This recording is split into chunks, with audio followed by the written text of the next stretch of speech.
I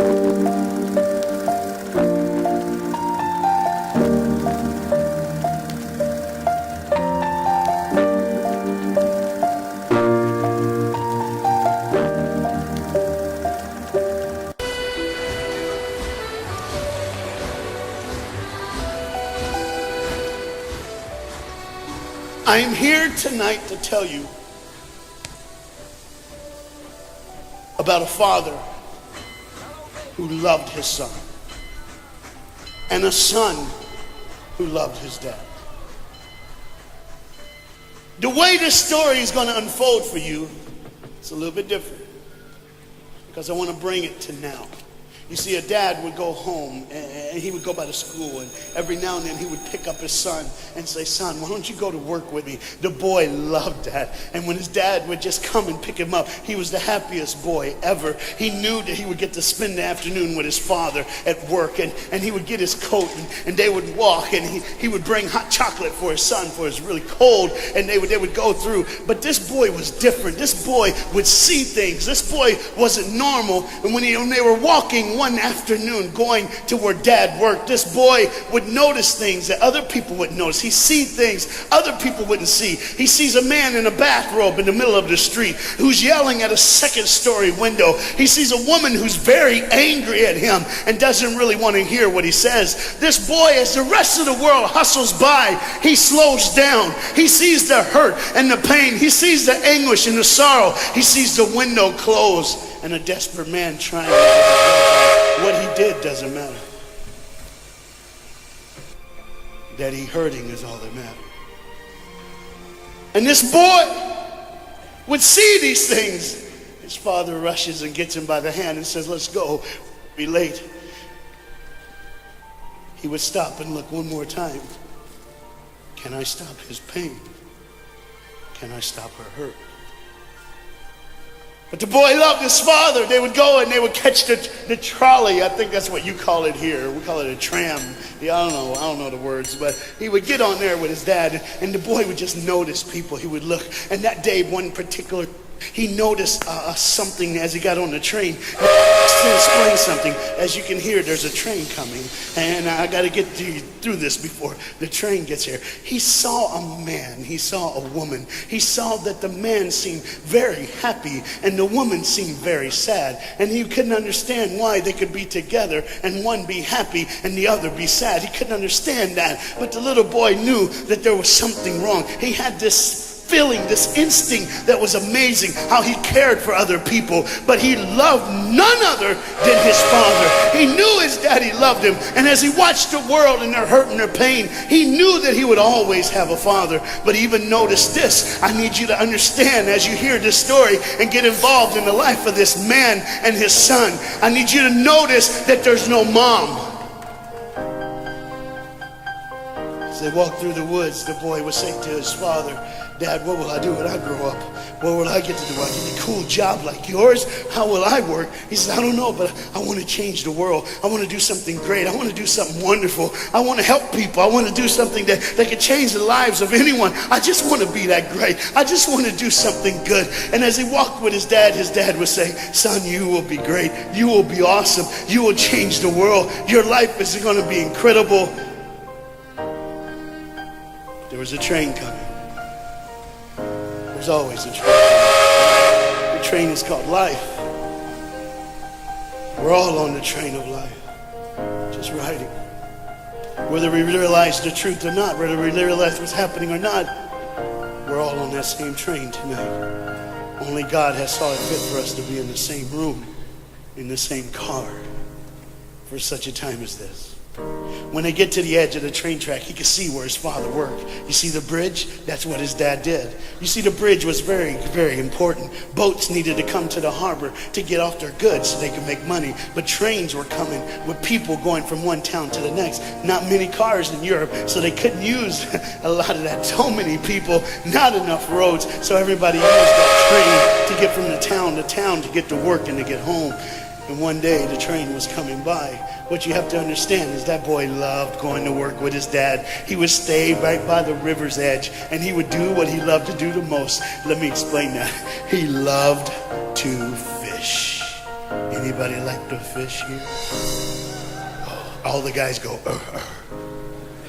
The dad looks at his boy and he says, son, now remember the rules. You got to stay right here because I can see you from the window right here. Don't get out of the sight of this window because you got to stay there so I know you're safe. Catch you something good to eat. But as you can hear, the train's coming. The father's job was cool. If I wasn't a preacher, I wouldn't mind doing that. Get to work. Get grease on you. Even if you didn't have to, you just squirt it on you like you feel like you did something. That's what I would do. There was a boat coming in the harbor. Timing is very essential. I'll go ahead and give you the key. The key is this. There's always a light. Everybody say light. Say it again. One more time. There's a light that the train conductor needs to see. If that light is green, he can go. If it's red, he must stop. You see, God has given us road signs in our life that we must read. Lines that tell us to go and lines that tell us to stop. Whether we read those and believe them or not is up to us. That's why some of you have fallen and you cannot get up. But tonight, that's why I'm here. The boat needed to come through, so he called, and the man said, okay, I got time. It's a long time before the train should come. So he pulls the lever, as you just saw, and the big, huge stone steel bridge, the gears started turning. They started cranking the steam. All of a sudden, gears are moving, and that big, huge bridge is just starting to go up. As it rises higher and higher, he has to watch and make sure everything's set, everything's good, everything's fine. As he looks out the window, he can see everything, but the dad, being a good dad, keeps one eye on his work, but the other eye on his baby. One eye on the world, but the other eye on his children. You think God doesn't know where you are? He keeps one eye on his world and one eye on his child. No matter what you've done or where you've been, it's one eye on the world, but the other eye's on you. He's watched you and he's kept you. Even though your train is coming down the track, he understands that. And even though sometimes, I don't want to get ahead of myself. See the red light? He didn't see it. So many times we don't see the red light. See, to just say the train was early. The boy can hear and see the steam. And he looks and says, Daddy, the train. Daddy, the train's early. Daddy, you got it, Daddy. Hey, Daddy, the train. Daddy, the train's coming. But the dad was looking at the gears, making sure he had enough oil, making sure there was enough steam to get the bridge back down for the train. And the boy knew one thing. Now listen, the boy knew that his dad one time showed him where the trigger was. It was a red lever. If he pulls it, the train bridge would collapse down fast and the train would be able to come across. All the boy knew was there were people on that train. There were people that needed to be saved. There were people that had, some of them just with their friends having a good time, like everything's fine. They did not know that the bridge was up. They did not know what was coming. They're just living their life like you and me, just going down the road, just being our own thing, doing our own thing. And the dad all of a sudden hears the train coming. He looks and then he says, oh, my son. He looks out and his boy's gone. He's like, oh my God, where's my son? Where's my son? He got to figure out. He looks back just in time to see his son trying to save the day. All he had to do was pull that lever. He reaches in to pull it, and the boy pulls too far, and he falls in the hole. Now it's on the father, and God the Father, did you hear me? God the Father has to make a choice. It's his now. Do I save my son, or do I save the world? But they don't even know. They don't even know. The greatest decision of his life. He can blame it on them not seeing the red light. He can blame it doesn't matter anymore. Pull the lever, save the world. Leave it up, save your son. For God so loved the world that he gave his only son.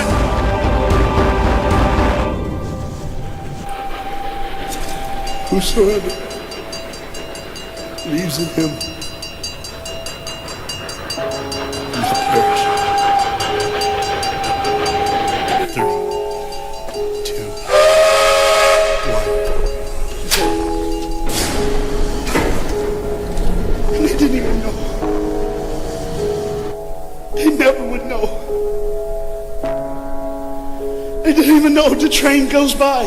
It's fine. Everything's cool. The bridge is down. Just like always. It's always going to be down. Are you hearing me tonight? He gave his only son.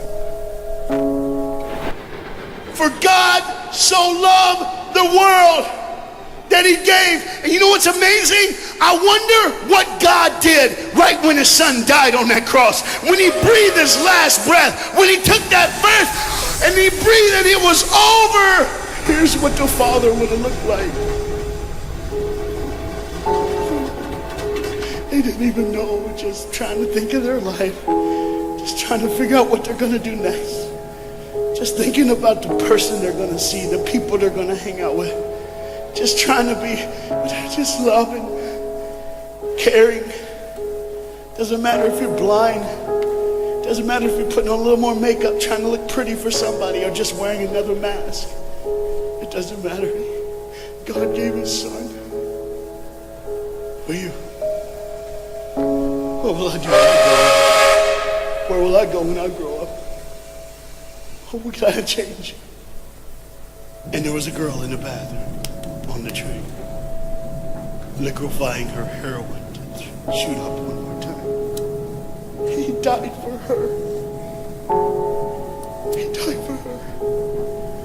But in one moment, are you listening? In one moment, as the Bible says, everybody gets a chance. In one moment to see the look of the Father when he knows when you realize what he did for you, when you realize the sacrifice, when you realize he let his son die so that you can live, when you realize what he did, no matter what you're doing, no matter where you're at in this life, no matter what you're a part of, you gotta stop. You gotta stop. Even if it's for 1 second, and think, my God, he did it for me. He did it for me. And I pray to God you drop what you're doing. Drop what you're doing. With all the pain and the hurt and the sorrow in the world, he did it for you. That's why you're so quiet. You see the train's coming. The train's coming. Everybody has things, you have ways of I don't want to do that. I don't want to, but why do I keep doing it? Even Paul said, why do I do what my flesh tells me, and I do what I know is wrong, and I don't do what I know is right? You got to understand tonight, the fight is on, and we can win. We become more than conquerors through Jesus Christ. And I'm not preaching just for me, I'm preaching on behalf of you. But what you got to understand is, there had to be a moment in those 3 days when Jesus died on a Friday and rose again on a Sunday. There had to be this moment. Go ahead, look at the screen. When it was just God and his baby and his son.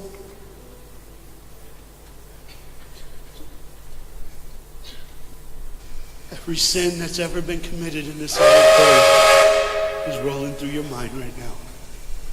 I'm here to tell you that as the sun sets in the afternoon, the sun will rise again.